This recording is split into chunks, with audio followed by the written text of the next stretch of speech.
Baik, Bapak Ibu, saudara-saudara sekalian, selamat pagi. Hari ini 1 Mei 2025. Kalau kita ingat 1 Mei, ini adalah hari bersejarah, yakni Hari Buruh Internasional. Dan sangat sering disebut dengan May Day. Hari ini hari libur nasional. Apa cerita Bang Diapari? Sehat, Sehat sehat, ya? sehat, sehat. Sehat. Mantap Wah, ini. luar biasa. Jadi Bang Diapari, pagi ini kita khusus mengundang Abang ini di podcast Cerita RN. Tapi sebelum ke Abang, saya Ronald Nembaho sebagai host Cerita RN ini mau menyampaikan. Pada dasarnya hari libur ini sebuah perjuangan yang sangat luar biasa ini Bang ya. Ya, ya, ya. Kalau dari sejarahnya bahwa ini adalah perjuangan yang sudah dilakukan oleh buruh internasional, di mana ketika itu para buruh ini melakukan yang namanya demonstrasi memperjuangkan haknya. Dan pemerintah memenuhi ini waktu pemerintahan SBY 1 Mei 2023. Sehingga sejak 1 Mei 2024 sudah libur nasional lah kita. Ya. Bang Diapar ini kan tokoh buruh, tokoh yang legendaris, di mana waktu tahun 1994 meledak kasus buruh di Medan ini, bahwa Abang sebagai aktivis buruh dari kelompok Pelita Sejahtera dengan berbagai buruh lainnya melakukan pengorganisasian. Kalau saya lihat ini Bang Diapari, bahwa May Day ini kan sudah berkolaborasi serikat pekerja dengan para pemerintah ini, khususnya di Snaker. Mereka melakukan kegiatan-kegiatan yang sangat fun atau sesuatu yang gembira. Coba Abang ceritakan dulu, gimana sebenarnya sejarah perjuangan buruh ini dengan May Day ini? Itu makanya saya kalau melihat gerakan May Day sekarang bingung jadinya. Ini euforianya terlalu panjang. Sebetulnya bukan Ah, euforia yang dihasilkan dari sini. oh gitu ya? Ini sebetulnya May Day ini harus merupakan refleksi ya, momentum untuk refleksi Hmm. bagaimana gerakan buruh dulu sebetulnya gerakan yang lahir dari penindasan. Oleh karena itu, kemenangan dalam May Day, dicetuskannya May Day, diresmikannya May Day menjadi hari libur di Indonesia, itu merupakan perjuangan pahit. Hmm. Hmm. Jadi tidak euforia, tapi ini yang tidak dilakukan. Ini memang mau tidak mau dengan sengaja dilakukan oleh negara. Dengan cara ini baru kemudian dilumpuhkanlah semua pemimpin-pemimpin serikat. Itulah yang terjadi saat ini. Jadi setiap ada perayaan May Day, ya berkolaborasi antara pemerintah, penguasa, melumpuhkan semua gerakan buruh. Seharusnya May Day ini harus menjadi momentum untuk melihat apakah kebijakan negara ini berpihak pada buruh. Ternyata sampai saat ini tidak. Degradasi keberpihakan negara terhadap buruh sampai sekarang tidak. Loh, apa? Justru sekarang kalau kita lihat, coba lihat misalnya, semakin tidak ada jaminan kepastian untuk bekerja pada buruh. Upah buruh juga begitu. Jadi sebetulnya ini makin makin fatal sebetulnya gerakan ini. Itu yang sepanjang saya tahu dengan euforia perkembangan May Day sekarang itu dinikmati terlalu lama, sebetulnya tidak. Tidak ada lagi demo misalnya 1 Mei, apa yang mau dituntut 1 Mei? Apa yang mau dituntut? Tak ada yang mau dituntut, padahal yang mau dituntut banyak. Tapi Jaminan kepastian Tapi bekerja, tunggu dulu, maksud saya Bang, dengan kolaborasi serikat pekerja dengan pemerintah ini, apakah ini memang by design pemerintah supaya lumpuh? Hmm. Dan kemudian apakah serikat pekerja nggak memahami? Ini lebih banyak by design pemerintah. Dan kebetulan juga serikat-serikat buruh ini dengan euforia tadi ter, menjadi terkooptasi dengan itu. Dianggap bahwa sudah selesai. Ternyata belum. Atau memang di satu sisi juga buruh terlalu apa ya, terlalu berat untuk menghadapinya. Karena memang di samping tekanan politik juga tekanan ekonomi yang cukup tinggi. Sehingga mereka tidak bisa bergerak. Bisa saja ke arah itu. Tapi ini adalah desain dari kebijakan pemerintah. Dari waktu ke waktu terjadi degradasi keberpihakan negara terhadap perjuangan buruh. Itu yang sekarang soal upah misalnya, soal soal kenyamanan bekerja itu sama sekali nggak terjamin. Jadi apa sebenarnya yang mau kita inginkan dengan tujuan May Day ini dari sisi serikat pekerja? Dari sisi serikat pekerja sebetulnya kita harus melihat bahwa May Day ini adalah sebagai momentum untuk menyatakan diri bahwa serikat buruh bila bersatu bisa menuntut haknya menuju kepada kesejahteraan buruh. Jadi soal upah, soal menentukan upah, soal kenyamanan bekerja segala macam bisa dituntut. Karena yang paling sulit adalah penuntutan terhadap Mede. Tuntutan yang paling sulit sudah berhasil dilakukan, kenapa tidak dituntut yang lain? Tapi ini tidak dilakukan oleh buruh, oleh serikat buruh. Serikat buruh terlalu banyak euforianya, terlalu panjang euforianya memestakan kemenangan Mede ini. Aku harus bilang itu, karena dulu contohnya yang paling sederhana ya, dulu saya ingat pada masa Orde Baru ini, ada satu peraturan di Indonesia, ketika orang berdemo itu diberi gaji. Walaupun dia demo. Walaupun dia demo. Sepanjang tuntutan itu menyangkut hak-haknya. Tapi sekarang tidak. Belum lagi outsourcing, belum lagi undang-undang cipta kerja segala macam. Sebetulnya ini sudah minus dengan kemenangan buruh. Ini sudah luar biasa sebetulnya. Contohnya lagi misalnya Mede ini, dari mana anggarannya negara ini? Ya itu di APBD pastilah dianggap. Ya berarti kan itu uang buruh juga, uang rakyat juga diambil. Tapi dikembalikan dengan cara apa? Dengan cara tidak baik juga, tidak terbuka segala macam. Yakin saya bahwa ini juga dijadikan apa? Dijadikan sumber pendapatan lain oleh penguasa. Disnaker maksudnya? Disnaker, mau polisi, mau disnaker. Polisi bilang ada kerusuhan nanti, diminta uang dari perusahaan segala macam untuk menservis kawan-kawan buruh. Ya ini terbuka aja gitu. Saya yakin itu terjadi. Jadi kalau saran Abang, Mede ini seperti apa ini mau kita? Mede ini harus menjadi momentum untuk gerakan tuntutan buruh yang lebih besar. Menuju ke kesejahteraan. Karena itu menjadi tugas pokok negara. Mensejahterakan rakyat kan menjadi tugas pokok negara. Itu bukan jangan dilalaikan. Sekarang makin tidak ada jaminan untuk bekerja, kepastian untuk bekerja. Outsourcing lah, yang inilah. Ada pekerjaan yang tidak boleh dilekatkan dengan outsourcing, ternyata sekarang dilekatkan. Jadi tidak ada lagi batasan semua. Semua sudah outsourcing. Belum Ya, lagi jadi sampai penggunaan perusahaan-perusahaan lain. Sehingga terputuslah hubungan antara buruh dengan perusahaan. Itu kan sudah lebih rumit lagi. Jadi degradasi keberpihakan negara terhadap rakyat itu memang tidak ditemukan lagi dalam aturan perburuan sekarang. Tidak lagi ditemukan. kalau kita bilang dari penetapan UMP yang setiap tahun, ini kan suatu sisi baik ini. Yeah. Karena pemerintah tetap juga melihat bahwa memperhitungkan inflasi dan kenaikan harga-harga. UMP tiap tahun naiknya. Jadi gimana ini dengan sikap pemerintah kalau kita lihat ini? Kalau UMP memang kewajarannya harus naik terus. Jadi jangan dihitung itu sebagai hadiah dari pemerintah. UMP memang harus naik karena tingkat kebutuhan dari waktu ke waktu makin meningkat. Contohnya seorang buruh, anaknya dari dulu tak sekolah, setelah tahun ke tahun meningkat, ya anaknya di sekolah. Itu artinya kan dibutuhkan biaya yang lebih besar. Tapi dalam bentuk penetapan upah ini seperti apa apanya? Apa yang menjadi dasar dia? Itu yang persoalan sekarang. Contohnya ini semua berkiblat dengan hitungan-hitungan kapital ya. Persentase apa, persentase inflasi, persentase ini katanya. Ya. Apa? Dihitung dengan ini. Itu kan kacamata pemerintah, kacamata penguasa.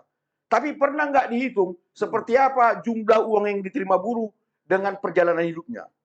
Itu nggak pernah dihitung real. Jadi penetapan upah itu juga harus diwanti-wanti. Contohnya sekarang. Sekarang katanya upah adalah upah pokok tambah tunjangan. Kalau dulu tidak, upah-upah gitu. Take home pay-nya yang dibawa pulang. Yang lain itu tidak hitung. Kalau tunjangannya dikasih tunjangan gitu. Kalau kita ingat dulu masih di zaman penjajahan ada 19, 17, terus di masa Orde Baru diputus satu. Kenapa dibilang 9 bahan pokok kan?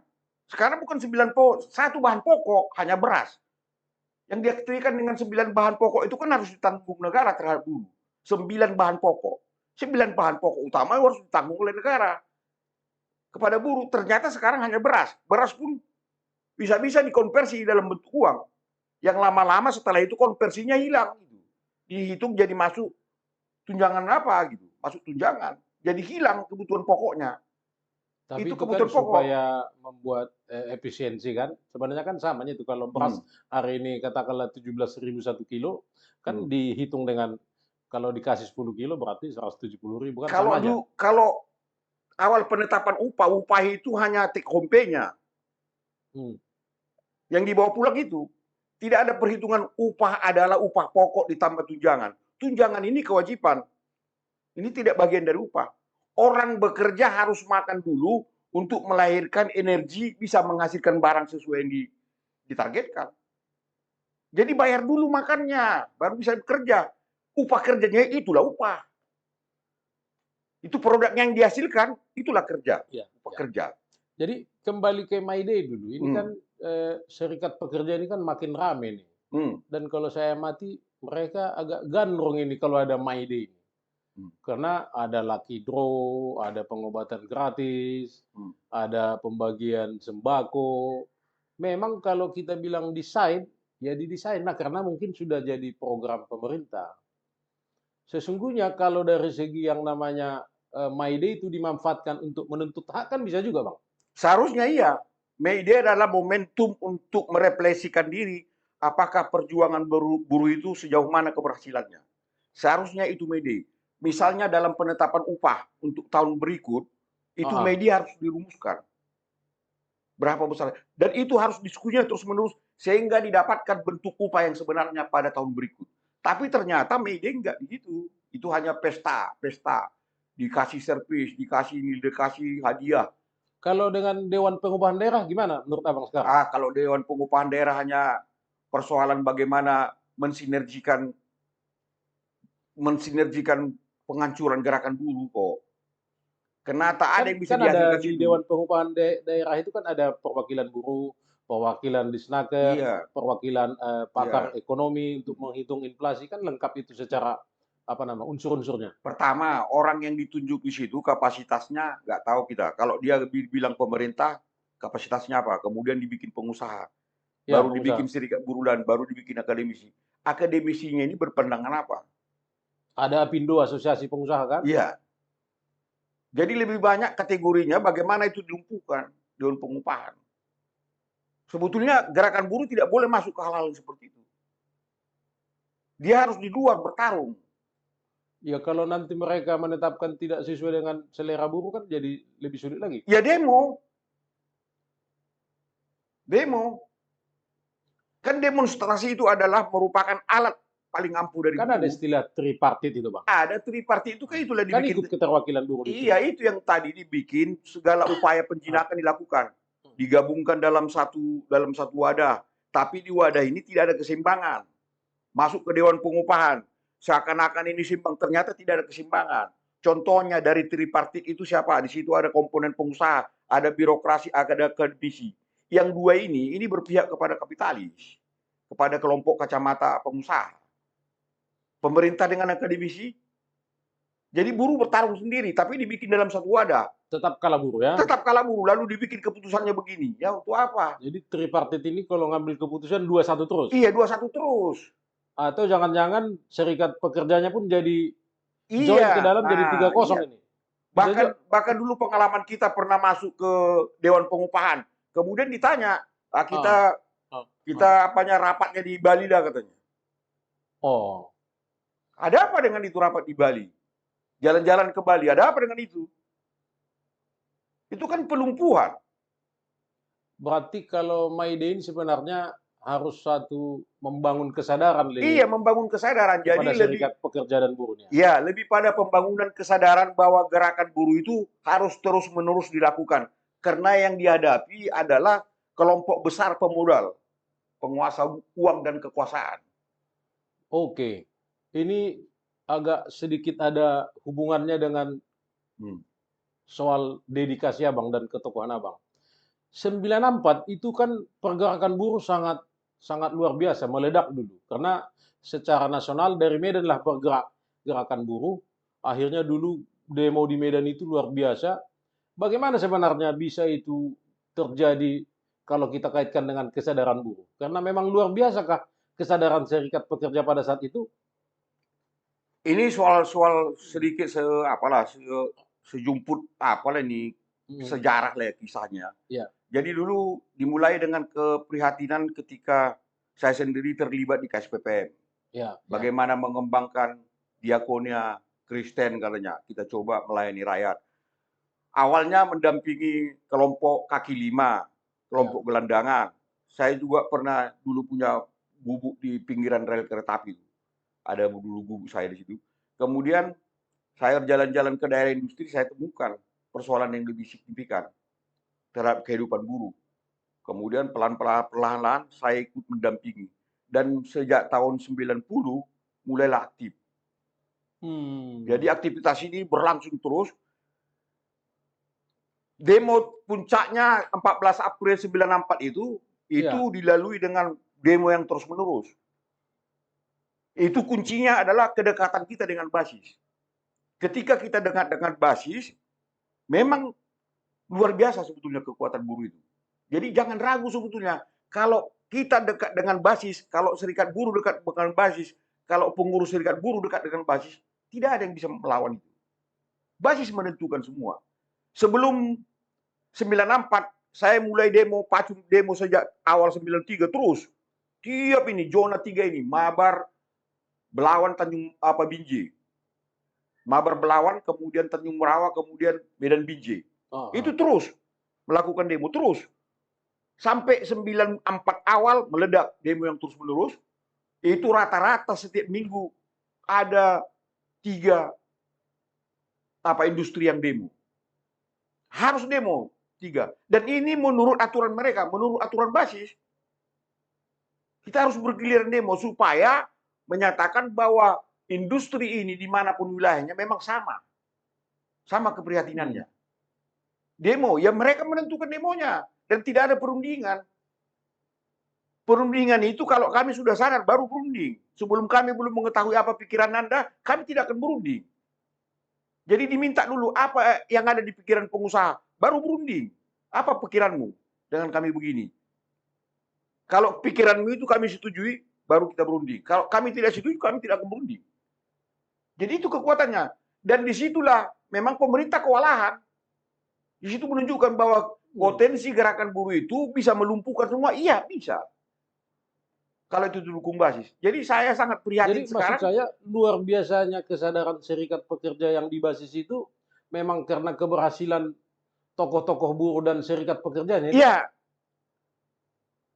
Karena bagaimana? Kita memang betul-betul ngobrol di bawah dengan mereka. Kita tangkap apa menjadi pikiran mereka. Kita lihat apa yang menjadi kebutuhan mereka. Itu konkret.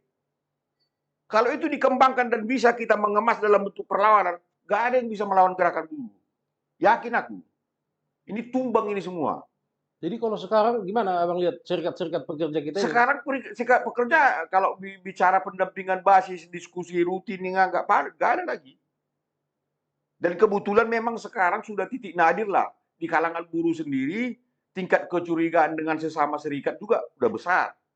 Karena memang terlalu lama euforia 1 Mei itu. Tapi yakinlah, kalau kita tetap konsisten dengan melakukan pendampingan basis yang rutin, yakin itu semangat itu bisa pulih, kepercayaan itu bisa pulih kembali.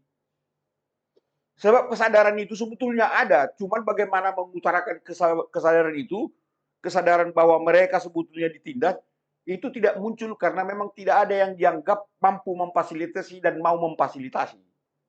Itu persoalannya sekarang. Kalau partai, siapa rupanya partai yang bisa mendampingi bisa mensejahterakan buruh? Siapa menyuarakan suara buruh? Siapa? Mana ada partai?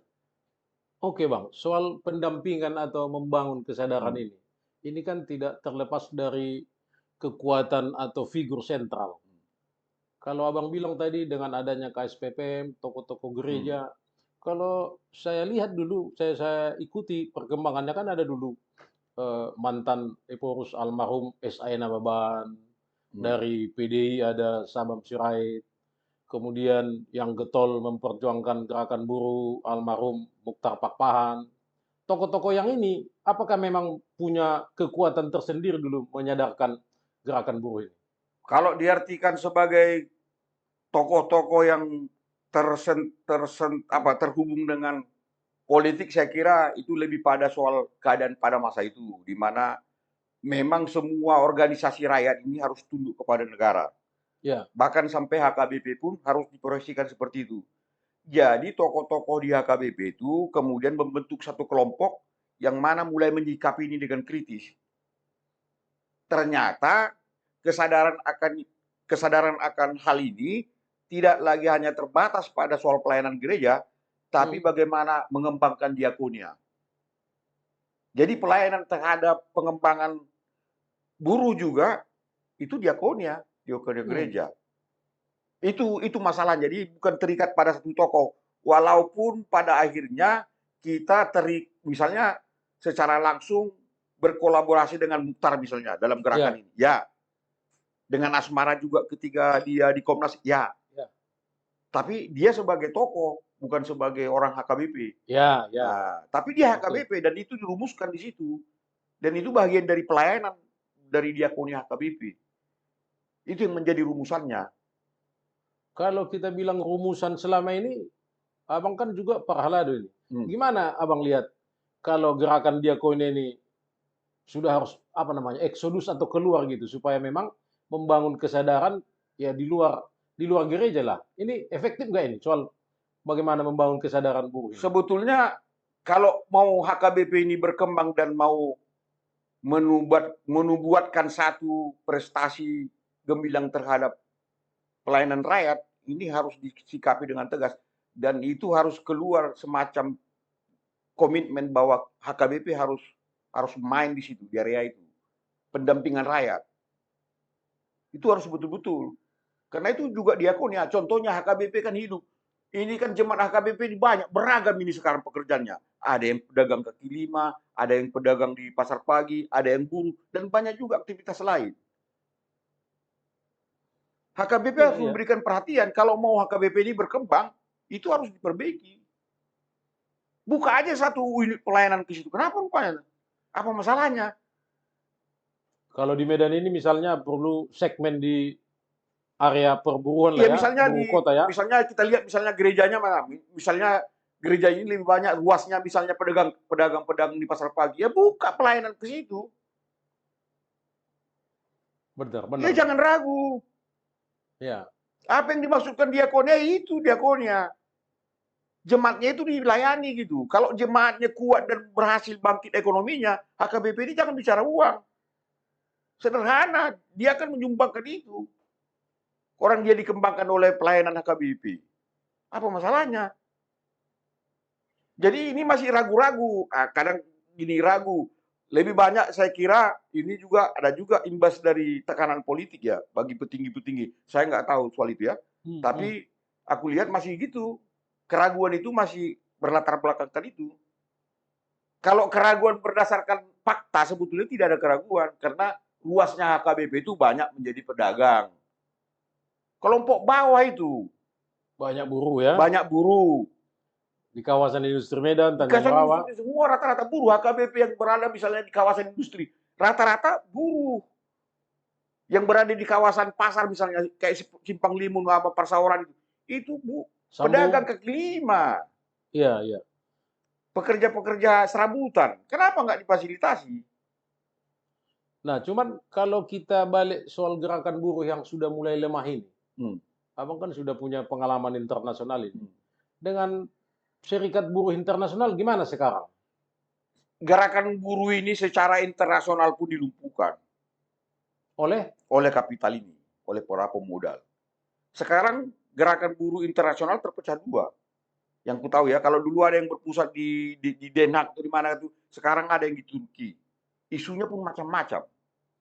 hmm, Memang kenapa itu harus dilumpuhkan? Karena sebetulnya gerakan buruh ini strategis. Dan itu harus dilumpuhkan, iya gitu. Oleh karena itu jangan ragu. Buruh ini jangan ragu. Dia dilumpuhkan karena strategis. Oleh karena itu jangan ragu.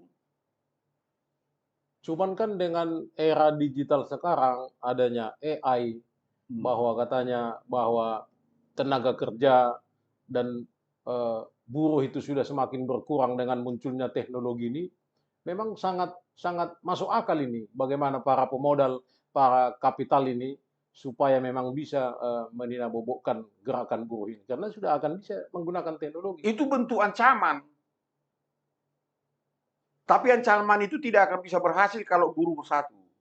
Contohnya, kalau ada misalnya ini sekarang ini AI itu, robotik Ya, itu, tidak semuanya bisa dilakukan oleh robotik.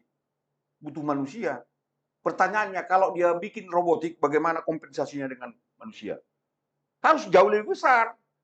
Karena robotik tidak mampu menyelesaikan semua. Benar, benar.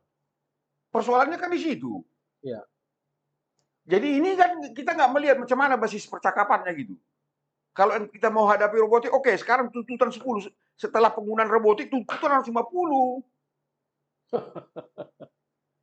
Oke, terakhir ini, Bang Diapari Marpaung.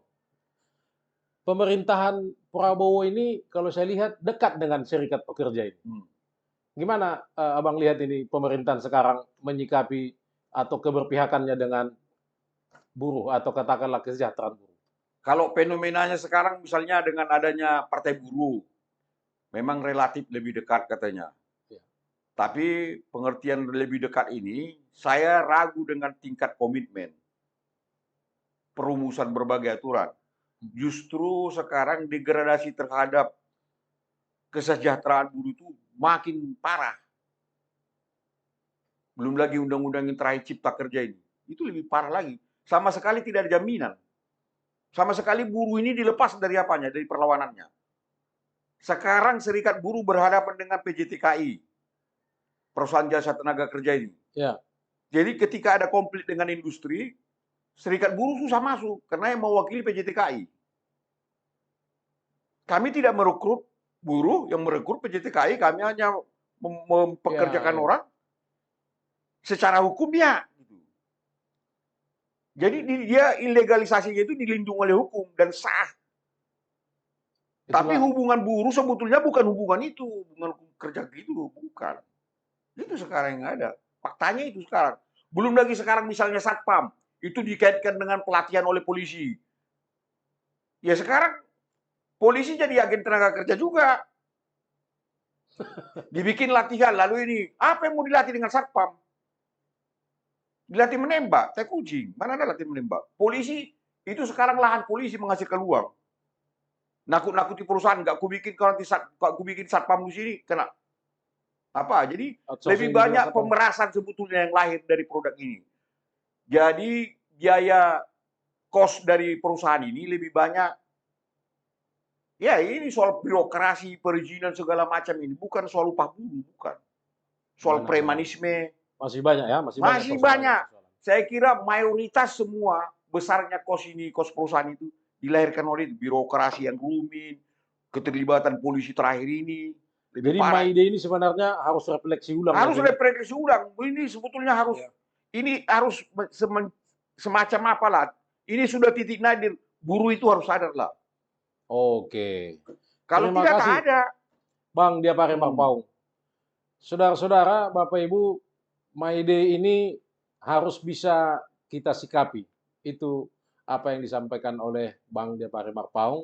Oleh karenanya, dalam pertemuan ini, dalam podcast ini, sebagai akhir dari cerita RN, kami menyampaikan beberapa pikiran lewat podcast ini dengan narasumber kita, Sintua Diapari Marpaung, sarjana hukum, aktivis buruh 94, yang dari mudanya, dari kuliah terus bergerak dan memang pengorganisasian buruh. Kami menyimpulkan bahwa Mayday ini bukan fun day, gitu ya, sehingga memang Mayday harus sebuah refleksi ulang bagaimana membangun kesadaran buruh secara bersama-sama. Adapun kolaborasi dengan pemerintah, justru serikat buruh harus mengajak supaya pemerintah itu bisa memperhatikan hak-hak dasar, sebagaimana hakikat dari gerakan atau perjuangan dari seorang buruh. Itulah pertemuan atau cerita RN kali ini. Oke Bang Diapari, terima kasih. Salam sehat dan kita ucapkan selamat Hari Buruh. Semoga 1 Mei bisa membangun kesadaran para buruh.